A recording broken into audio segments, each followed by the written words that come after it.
Deda Doda, doktor, ju keni paraqitur programin më të shkëlqyer. Kam vetëm një pyetje. A do t'ju konfiskoni hajdutave të qeverisë pasurinë? Besa, pastrimi i shtëpisë nënkupton ndër të tjera edhe konfiskimin e pasurive të vendosura mbi paratë e krimit, pasurive të vendosura mbi paratë e takspaguesve shqiptar, vjedhjen e tyre nga qeveritarët. Çeruje Web. Përshëndetje doktor Berisha.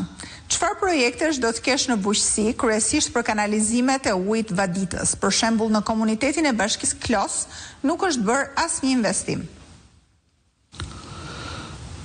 Ne parashikojmë investim prej 70 milion euro çdo vit në vaditje, kullim dhe mbrojtje të tokës.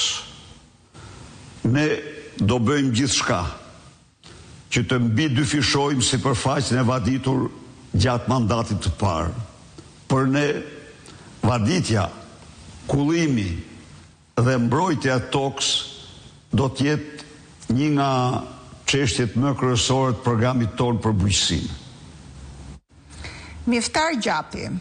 Kur do të zbatohet ligji që prona private të kalojë nga reforma agrare me ligjin 7501 tek pronarët e vërtet? Gjatë mandatit që vjen, çështja e pronësisë do marrë përgjigje përfundimtare. Në 12 vite janë zgjidhur gjithsej 800 dosje pronësie.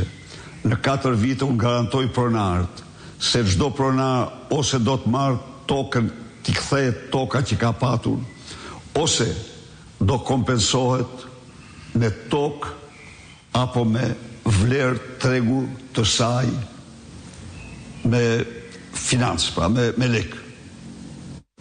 Selman Ferati, mua ma ka rritur çmimin e legalizimit 104 milion.